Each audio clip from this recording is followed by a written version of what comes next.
Hello everyone, welcome to सिद्धांत scholars academy. My self Nandita Jain. इस video lecture से हम स्टार्ट करने जा रहे हैं एमए इकोनॉमिक्स का सिलेबस। ये इग्नू का 106 सब्जेक्ट है, ठीक है, और इसका नाम है लोक अर्थशास्त्र। और ये सिर्फ इग्नू के लिए ही नहीं, कोई भी अगर एमए इकोनॉमिक्स कर रहे हैं किसी भी स्टेट वाइज या ड्यू से, किसी भी जगह से आप एमए इकोनॉमिक्स कर रहे हो या फिर कोई भी कॉम्पिटिटिव एग्ज़ाम देना चाहते हो एमए इकोनॉमिक्स का, चाहे वो पीसीएस का हो, यूपीएससी का हो या फिर नेट का हो, तो उसमें भी ये सारे टॉपिक्स कवर होते हैं। तो चलिए स्टार्ट करते हैं। आज का हमारा जो टॉपिक है वो है लोक अर्थशास्त्र का मूल सिद्धांत क्या होता है। तो ये मैं गुल्ली बाबा की बुक से पढ़ा रही हूँ। एमए इकोनॉमिक्स सेकेंड ईयर का सब्जेक्ट है MEC 106। ओके, चलिए, अगर ये क्वेश्चन हमसे कितनी भी तरीके से पूछा जाए, हमें आंसर वही करना होगा जो आज हम पढ़ेंगे। जैसे क्वेश्चन पूछा जा सकता है हमसे, लोक अर्थशास्त्र की व्याख्या कीजिए, आलोचनात्मक परीक्षण कीजिए कि लोक अर्थशास्त्र को बहुधा व्यवहारिक कल्याणकारी अर्थशास्त्र क्यों कहा जाता है, क्योंकि ये क्षेम अर्थशास्त्र भी होता है, कल्याणकारी अर्थशास्त्र भी होता है। या फिर क्वेश्चन पूछा जा सकता है, विस्तार पूर्वक लोक अर्थशास्त्र का कार्यक्षेत्र बताइए कि इसका कार्यक्षेत्र क्या है, ठीक है। या क्वेश्चन पूछा जा सकता है, लोक अर्थशास्त्र कहते किसे हैं। आलोचनात्मक परीक्षण कीजिए कि क्यों लोक अर्थशास्त्र को बहुधा व्यवहारिक कल्याण अर्थशास्त्र कहा जाता है। बात किसी भी तरीके से पूछी जा सकती है। लोक अर्थशास्त्र की व्याख्या कीजिए, किस प्रकार सार्वजनिक हस्तक्षेप अभी भी लोक अर्थशास्त्र का हिस्सा नहीं माना जाता और क्यों, ठीक है। तो ये भी हम इसमें कवर करेंगे कि जो सार्वजनिक हस्तक्षेप है, गवर्नमेंट का जो इंटरफेरेंस है, वो अभी भी लोक अर्थशास्त्र का हिस्सा क्यों नहीं माना जाता, जबकि बहुत इंपॉर्टेंट है ये, और क्यों नहीं माना जाता ये पढ़ना है। फिर क्वेश्चन ऐसे भी पूछा जा सकता है कि किस प्रकार सार्वजनिक हस्तक्षेप अभी भी लोक अर्थशास्त्र का हिस्सा नहीं माना जाता और क्यों, और विभिन्न अर्थव्यवस्थाओं में सार्वजनिक हस्तक्षेप विभिन्न प्रकार का क्यों होता है, या लोक अर्थशास्त्र का मूल सिद्धांत क्या है, ठीक है। ये इग्नू में इस तरीके से क्वेश्चन आए हुए हैं। तो टोटल फर्स्ट यूनिट में हमने सिलेबस का एनालाइज कर लिया था लास्ट वीडियो में। तो टोटल इसमें फर्स्ट यूनिट में 3 चैप्टर्स हैं, 3 में से कम 2 क्वेश्चन तो आपको मिल ही जाएंगे। तो पहले 3 चैप्टर जो हैं, हमें पता है कि टोटल 12 क्वेश्चंस करने होते हैं, 12 क्वेश्चंस आते हैं, उसमें से 7 करने होते हैं। तो पहले 3 चैप्टर जो यूनिट 1 के 3 चैप्टर्स हैं, उसमें से आपको 2 क्वेश्चन तो कम से कम मिलेंगे ही। तो हर क्वेश्चन को बहुत ध्यान से देखिएगा। आंसर स्टार्ट करते हैं। लोक अर्थशास्त्र को लोकहित का ही अंग माना जाता है। लोक क्या होता है? लोक मतलब होता है संसार, ठीक है। और संसार, अगर हम अर्थशास्त्र की बात करें, अर्थ मतलब होता है कि जो भी हमारा पैसे से संबंधित शास्त्र की स्टडी करते हैं, चाहे वो माइक्रो लेवल पे, चाहे हम करते हैं मैक्रो लेवल पे, तो मनी से कनेक्टेड होता है। तो इसलिए संसार में हम लोक का मतलब क्या लेंगे? लोग। ओके, तो लोगों से संबंधित जो भी अर्थशास्त्र होता है वो लोक अर्थशास्त्र होता है। तो लोक अर्थशास्त्र को लोकहित का ही एक अंग माना जा सकता है। इसे व्यवहारिक क्षेम अर्थशास्त्र या व्यवहारिक कल्याण अर्थशास्त्र भी कहा जा सकता है। इसमें आर्थिक विषयों से जुड़ी सार्वजनिक नीतियों को बनाया जाता है। आर्थिक आगे ना, क्योंकि अर्थशास्त्र है, अर्थ मतलब मनी से संबंधित विषयों से ही जो नीतियाँ होती हैं वही बनाई जाएंगी। सार्वजनिक नीतियाँ इनकी गवर्नमेंट बनाती है। इसका संबंध व्यक्ति की स्वहित प्रेरणा, प्रेरित वरीयताओं, सामाजिक दशाओं, सामाजिक विकल्पों या विभिन्न चयन कसौटी के अंतर्गत समाज स्तरीय वरीयताओं के बीच अंतर संबंधों से अवश्य रहता है, ठीक है। तो अगर हम लोगों के लिए कुछ बात कर रहे हैं, ठीक है, तो लोग होते हैं, इंडिविजुअल होते हैं, क्योंकि इंडिविजुअल लोगों से मिलकर ही पूरा लोग बनता है। तो इसका संबंध जैसे लोगों की अपनी स्वहित की प्रेरित वरीयता है कि हम अपने हित के लिए कौन सी बातों को इम्पोर्टेंस देते हैं, सार्वजनिक दशा क्या है, सार्वजनिक विकल्प क्या है, इन सब बातों के बीच में इन सब वरीयताओं के बीच में अंतर संबंध यानी कि रिलेशन समझा जा सकता है। एक अर्थव्यवस्था में सरकारी हस्तक्षेप से संबंधित अर्थशास्त्र की प्रशाखा को लोक अर्थशास्त्र के नाम से जाना जाता है। तो अगर हम कहते हैं कि अर्थव्यवस्था है, हमारी जो इकोनॉमी है, उसमें जो भी सरकारी हस्तक्षेप होते हैं, क्योंकि आजकल जो भी होती हैं ज़्यादातर देशों में डेमोक्रेसी होती है, तो सरकार का हस्तक्षेप होता है, ठीक है। खाली प्राइवेट सेक्टर नहीं होता, कैपिटलिस्टिक इकोनॉमी नहीं होती हम। और वैसे भी हम अपने देश की बात करें तो हमारे यहाँ तो मिक्स इकोनॉमी है, तो सरकार का पूरा हस्तक्षेप होता है। तो इसमें जो अर्थशास्त्र से संबंधित जो भी शाखा है उसे लोक अर्थशास्त्र का नाम दिया गया है। लेकिन ये जो है, एक सेकेंड, हाँ, इसके कार्यक्षेत्र में सार्वजनिक हस्तक्षेप के औचित्य की उनका क्या औचित्य है, क्या उद्देश्य है, उसकी जो विधियां हैं, स्वरूप है, प्रक्रियाएं, उपाय, सब इसमें शामिल होती हैं। यहाँ लोक अर्थशास्त्र का अर्थ सरकार तक ही सीमित रहता है।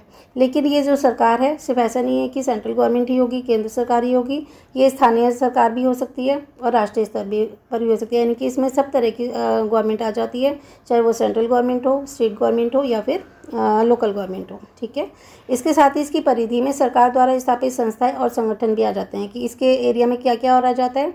जो सरकार ने कोई भी संस्था स्थापित किया या कोई भी संगठन बनाया है वो भी लोक अर्थशास्त्र के स्तर पर ही आते हैं।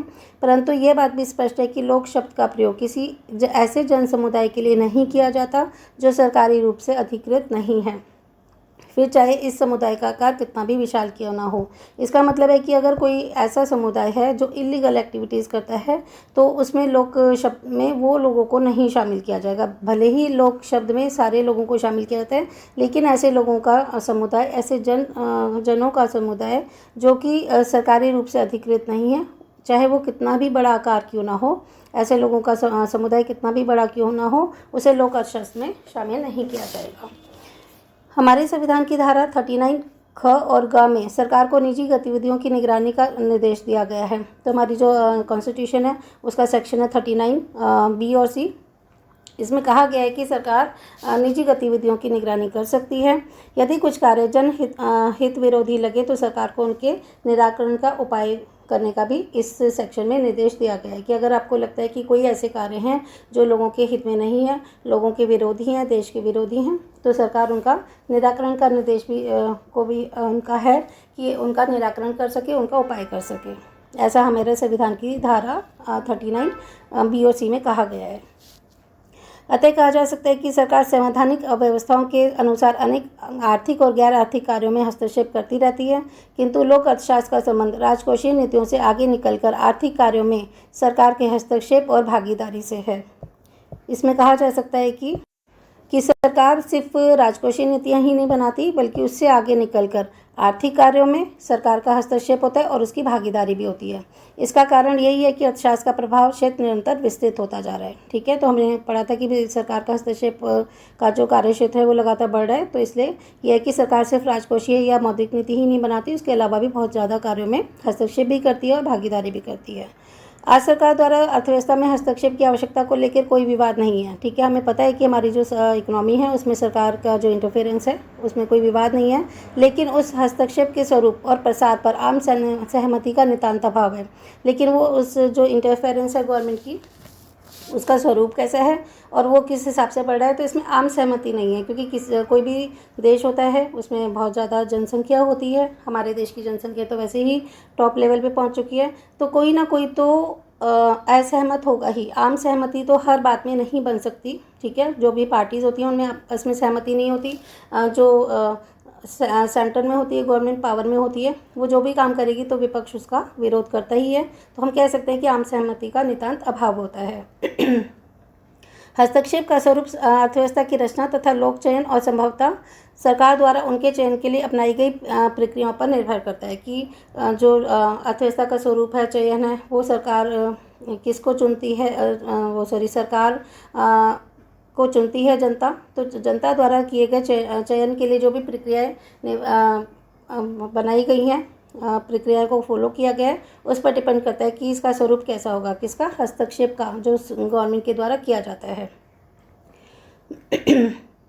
सरकार संसाधनों की विभिन्न गतिविधियों के बीच विभाजन को प्रभावित करने के लिए अर्थव्यवस्था में हस्तक्षेप करती है।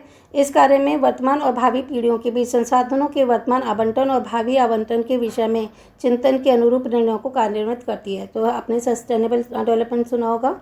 तो सस्टेनेबल डेवलपमेंट क्या होता है कि जो वर्तमान पीढ़ी है, ठीक है, आज जो हमें मिला हुआ है, हम उस संसाधनों को इस तरह से इस्तेमाल करें कि हमारी आने वाली भावी पीढ़ियों के लिए भी वो बचा रहे। ठीक है, तो इसे कहा जा सकता है वर्तमान और भावी पीढ़ियों के बीच जो भी संसाधन है उसका कैसे अलॉटमेंट किया जाएगा, कैसे आवंटन किया जाएगा और कैसे भविष्य में विभाजन किया जाएगा, इसके अनुरूप ही जो हमारी गवर्नमेंट है वो निर्णय लेती है। क्योंकि सस्टेनेबल डेवलपमेंट का होना बहुत ज़रूरी है। ऐसा नहीं है कि जितने भी संसाधन हैं अभी जो वर्तमान पीढ़ी है वो इस्तेमाल कर ले और आने वाली पीढ़ियों के लिए कुछ ना बचे। तो ये कार्य समाज के दीर्घकालीन हित से संबंधित होते हैं, क्योंकि भविष्य में जो पीढ़ी आएंगी उनके हित से संबंधित होते हैं। कई बार समृद्धि में बेरोजगारी, कीमत स्तर, विदेशी मुद्रा संग्रह आदि में स्थायित्व की प्राप्ति के लिए भी हस्तक्षेप की ज़रूरत पड़ जाती है, क्योंकि अगर हमारे देश में अपनी समृद्धि करनी है, ठीक है, डेवलपमेंट करनी है और प्रोग्रेस करनी है, उसमें बेरोज़गारी है, कितनी बेरोज़गारी है, कितना कीमत स्तर है चीज़ों का, विदेशी मुद्रा संग्रह हमारे पास कितना है, कितनी हमारे पास फॉरेन करेंसी है, तो ये हमेशा ही अगर बेरोज़गारी है तो ख़त्म करने के उपाय किए जाते हैं। कीमत स्तर को एक संतुलन लेवल पे रखा जाता है, ठीक है, और विदेशी मुद्रा संग्रह जितना ज़्यादा होता है उतना ही किसी देश के लिए अच्छा होता है। तो इन सब कार्यों के स्थायित्व के लिए हस्तक्षेप की गवर्नमेंट की ज़रूरत पड़ती है, ताकि अर्थव्यवस्था को किसी वांछित पथ से भटकने से रोका जा सके। क्योंकि जो भी अर्थव्यवस्था है वो क्या चाहती है, ज़्यादा से ज़्यादा डेवलपमेंट करना चाहती है, सस्टेनेबल डेवलपमेंट के साथ प्रोग्रेस भी करना चाहती है, ठीक है, आर्थिक विकास भी करना चाहती है, लेकिन ये भी देखना चाहती है कि देश में जो मानव संसाधन है वो भी सही रहें, उनकी एजुकेशन, उनका जो हेल्थ है, हेल्थ यानी कि जो मेडिकल फैसिलिटीज़ हैं उन्हें वो अच्छी से अच्छी मिलती रहें, एजुकेशन अच्छी से अच्छी मिलती रहे, और जो लाइवलीहुड के लिए इंपॉर्टेंट चीज़ें हैं वो भी उन्हें मिलती रहें, बेरोज़गारी को रोका जा सके, रोज़गार को बढ़ाया जा सके, जिससे कि हमारा वांछित पथ हमें मिलता रहे। तो उससे अगर कोई चीज़ें भटकती है ना, तो उसके लिए सरकारी हस्तक्षेप की ज़रूरत होती है। अब हम पढ़ लेते हैं कि लोक अर्थशास्त्र के अंग कौन से हैं, क्योंकि कई सारे क्वेश्चंस हैं जो इंटर रिलेटेड हैं। तो सारे क्वेश्चनों का आंसर ये है, जो आपसे क्वेश्चन पूछा जाएगा उस हिसाब से आप अपना क्वेश्चन को शॉर्ट कर सकते हैं। इसमें जो लोक अर्थशास्त्र के अंग है वो कौन से हैं? एक तो लोकवित्त, जिसमें राजस्व आगम भी आती है। राजस्व आगम क्या है? रेवेन्यू, हमारी जो इनकम होती है वो। लोक व्यय, सार्वजनिक ऋण वगैरह ये सब आते हैं। दूसरा है लोक चयन। तीसरा है सार्वजनिक निर्माण और उसके कार्य। फिर है सार्वजनिक सुविधाएं और सेवाएं, और सार्वजनिक उद्यम, जो गवर्नमेंट के पब्लिक के इंस्टीट्यूशंस होते हैं उसे सरकारी उद्यम कहते हैं, सार्वजनिक उद्यम उन्हें कहा जाता है। तो ये लोक अर्थशास्त्र के अंग थे। इन सब का संबंध राष्ट्र, पूरे देश के साथ, प्रांतीय, स्टेट वाइज या स्थानीय जो लोकल स्तर का प्रशासन होता है उससे संबंधित होता है। लोकवित्त विषय के अंतर्गत सदैव ही राजकोषीय नीति और सरकार के विभिन्न स्तरों के बीच संबंधों का अध्ययन देखा जा सकता है। तो जो भी लोकवित्त है उसके विषय में क्या होगा? राजकोषीय नीति बनाई जाएगी, मौद्रिक नीति बनाई जाएगी, और सरकार के जो डिफरेंट लेवल्स हैं उनके बीच में सारा रिलेशन का की स्टडी की जाती है, संबंधों का अध्ययन किया जाता है। आगे चलकर इसमें सार्वजनिक क्षेत्र में स्थापित और सरकार द्वारा अधिग्रहित निजी उद्यमों के वित्तीय क्रियाकलाप भी जुड़ते चले जाते हैं, ठीक है। तो सरकार ने या तो अपने कब्जे में कर रखे हैं कुछ ऐसे उद्यम, अधिकृत, सरकार द्वारा अधिकृत, या सरकार ने ही उसने स्थापित किया है वो, या फिर निजी उद्यम है, प्राइवेट सेक्टर्स में जो भी इंस्टीट्यूशंस होते हैं उनके सारे वित्तीय क्रियाकलाप इसके अंदर जुड़ते चले जाते हैं। किसके अंदर? लोक अर्थशास्त्र के अंदर। सार्वजनिक निर्माण कार्य सदा से ही लोकवित्त का अंग रहे हैं, भले ही उन्हें करने का ठेका निजी व्यावसायिकों को दे दिया गया है। तो सार्वजनिक निर्माण कार्य लोकवित्त का अंग रहे हैं। सार्वजनिक निर्माण कार्य में क्या आ गया? जैसे बिजली की व्यवस्था करना, रोड्स की व्यवस्था करना, फ्लाईओवर्स बनाना, ठीक है। तो ये सार्वजनिक निर्माण कार्य लोकवित्त का ही अंग रहा है। ये इनको सभी के द्वारा इस्तेमाल किया जाता है, कल्याणकारी विषय हैं ये। लेकिन इनका अगर बनाने का ठेका बेशक हमने प्राइवेट सेक्टर को दे दिया है, किंतु लोकवित्त में सार्वजनिक सुविधाओं और स्वाभाविक एकाधिकारी उद्यमों के अतिरिक्त अन्य व्यावसायिक निकायों के नियम से जुड़ने के लिए हस्तक्षेप को शामिल नहीं किया जाता, किंतु फिर भी इसे लोक अर्थशास्त्र में सम्मानित किया जाता है, ठीक है। क्या मतलब है इसका? कि जो भी सार्वजनिक सुविधाएं हैं, स्वाभाविक एकाधिकारी उद्यम है। स्वाभाविक एकाधिकारी उद्यम क्या होते हैं? मान लो किसी की ये ज़मीन है और इसमें कोई नेचुरल तरीके से उसको कोई एक प्रकृति की तरफ से बहुत अच्छे संसाधन मिले हैं, तो वो स्वाभाविक एकाधिकारी उद्यम होता है। उसके अंदर अगर वो उद्यम कर लेता है तो कोई किसी चीज़ को ओपन करता है, अपना इंस्टीट्यूशन खोलता है, तो इसी एक तरह जो सरकारी सुविधाएं, ये सब चीज़ें क्या हैं? ये सब चीज़ों में हस्तक्षेप नहीं कर सकती गवर्नमेंट, क्योंकि वो स्वाभाविक एकाधिकारी उद्यम है। लेकिन फिर भी इसे लोक अर्थशास्त्र में तो सम्मिलित किया जाएगा। मान लो किसी के अपनी खुद की ज़मीन पर बहुत अच्छे से कोई नेचुरल रिसोर्सेज आ भी गए हैं, तो उसे लोक अर्थशास्त्र में सम्मिलित किया जाता है। अब अनेक राजनीतिक और प्रशासकीय प्रक्रियाओं और उनके अंतर संबंधों से जुड़ी सार्वजनिक निर्णय प्रक्रिया में आर्थिक विश्लेषण विधियों का प्रयोग होने लगा है, ठीक है। तो भी हमारी राजनीतिक या पॉलिटिकल, प्रशासनिक होती हैं, हमारी एडमिनिस्ट्रेशन वाली जो भी क्रियाएं हैं, उनके अंदर आपस में जो रिलेशंस है उसमें सार्वजनिक निर्णय प्रक्रिया की सरकार का भी निर्णय लिया जाएगा आर्थिक विश्लेषण विधियों में, क्योंकि जो भी हमारी फाइनेंशियल एनालिसिस टेक्निक्स है ना, उसमें इन सब चीज़ों का प्रयोग होता है। ये सभी लोक चयन के नाम पर लोक अर्थशास्त्र का अंग बन गए हैं। ठीक है, लोक चयन में हमने कहा था ना, ये लोकशास्त्र का ही अंग है।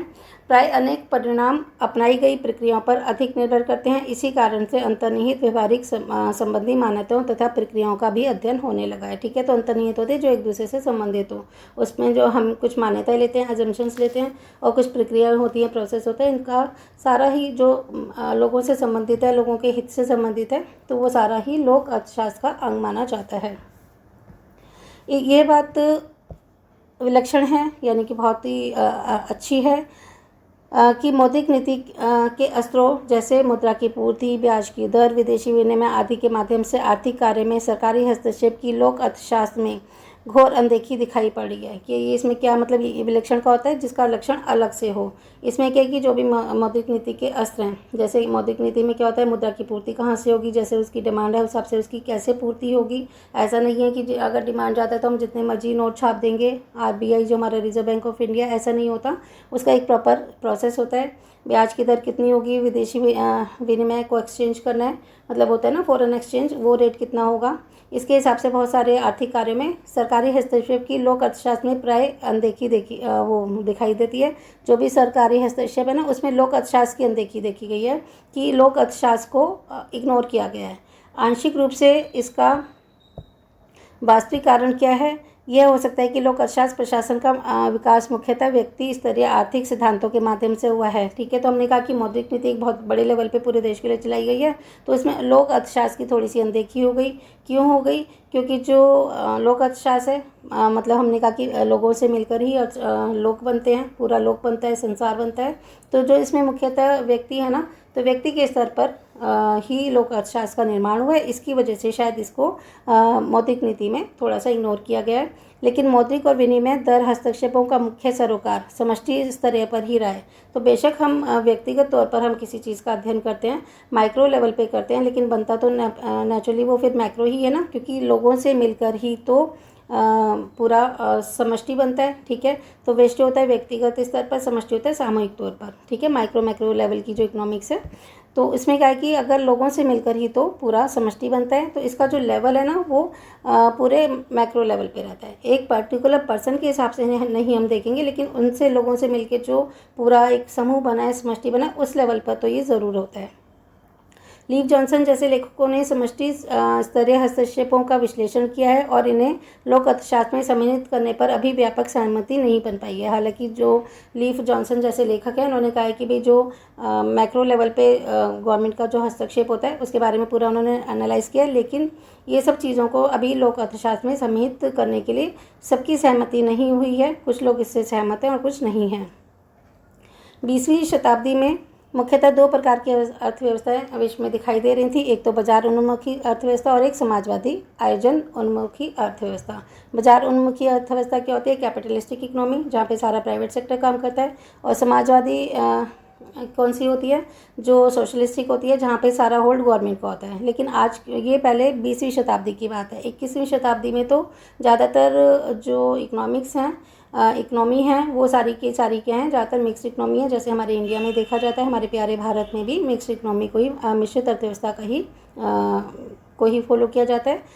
तो ये उस समय की बात है 20वीं शताब्दी में। लेकिन अब 21वीं शताब्दी में सभी अर्थव्यवस्थाएं मिश्रित हो गई हैं, किंतु इस परिदृश्य में मिश्रण का एक वर्णक्रम भी स्पष्ट दिखाई दे रहा है। तो ये बेशक मिक्स हो गई हैं, तो इस मिश्रण का, जैसे बाजार उन्मुखी कैसे समाजवादी के साथ मिलकर मिश्रित अर्थव्यवस्था बनी है, इसको हम देख सकते हैं। विभिन्न देश के विकास में पृथक पृथक सोपानों पर है और सभी के लिए निश्चित आकार या प्रतिमान का मान्य होना आवश्यक नहीं है। तो विभिन्न देश विकास के अलग अलग स्टेजेस पर हैं, अलग अलग सोपान पर हैं। कोई देश ज़्यादा आगे विकास कर रहा है, कोई देश कम विकास कर रहा है। अब हमारा प्यारा भारत बहुत तेज़ी से विकास के पथ पर चल रहा है।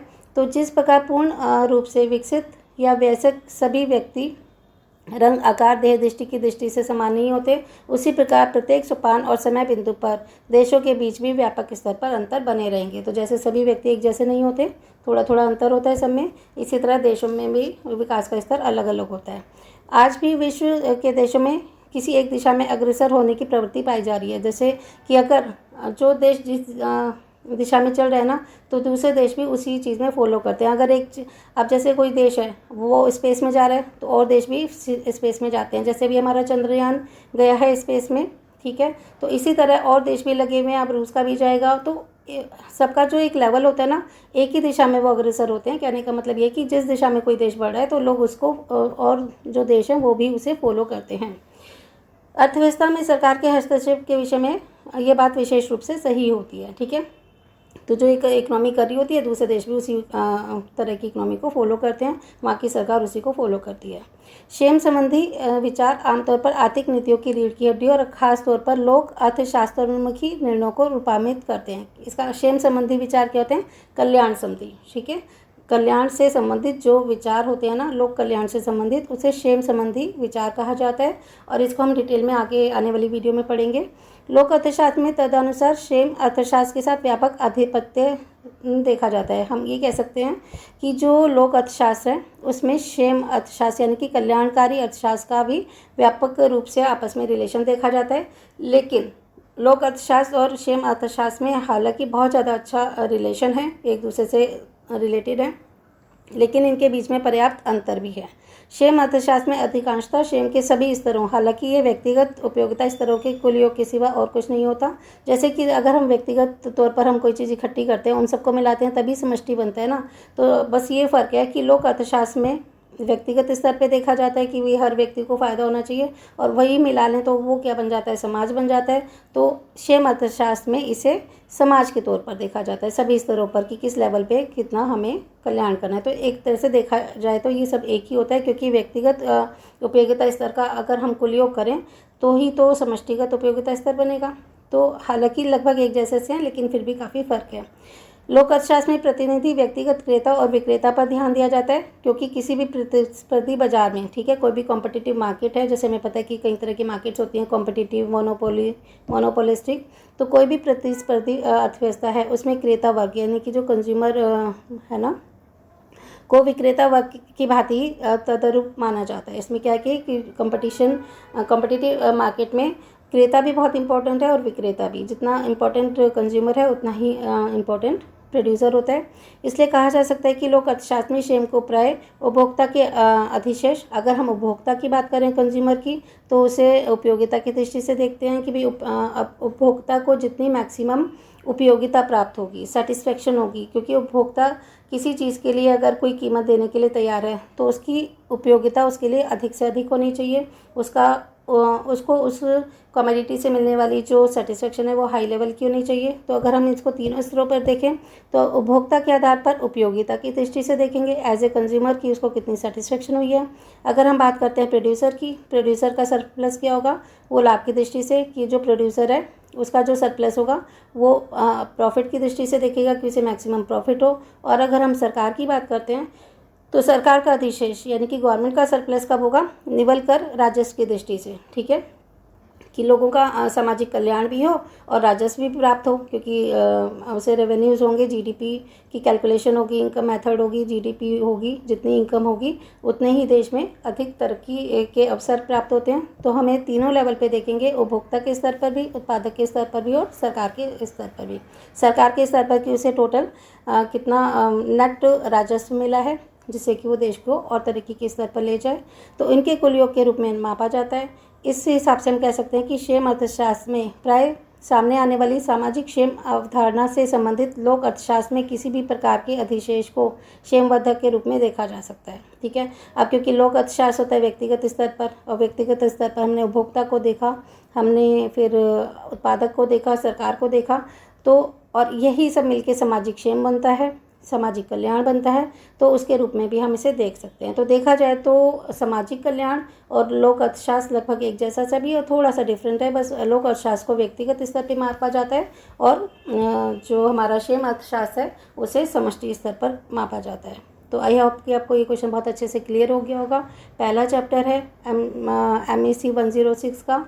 तो पहले चैप्टर में से तो मोस्टली हर बार ही क्वेश्चन आया हुआ है। अगर आप लास्ट ईयर के एग्ज़ाम से देखोगे तो एग्ज़ाम पैटर्न देखोगे तो फर्स्ट चैप्टर में से तो क्वेश्चन आता ही है। तो इग्नू के सभी स्टूडेंट्स की तो क्वारीज इसमें पूरी हो ही जाएंगी। इसके अलावा आप लोग जो भी अदर एग्ज़ाम्स दे रहे हो इकोनॉमिक्स का, उसमें भी ये बहुत इंपॉर्टेंट टॉपिक है। तो आप इसको पढ़ सकते हो, समझ सकते हो, और वीडियो को पॉज करके इसके अपने चाहो तो नोट्स बना लो, नहीं तो उसको लर्न करते रहो। अपनी लैंग्वेज में क्वेश्चन को लिखा जाता है, बिल्कुल रटने की तो ज़रूरत नहीं है, सिर्फ समझो और क्वेश्चन को लिखते रहो। चलिए मिलते हैं नेक्स्ट वीडियो में।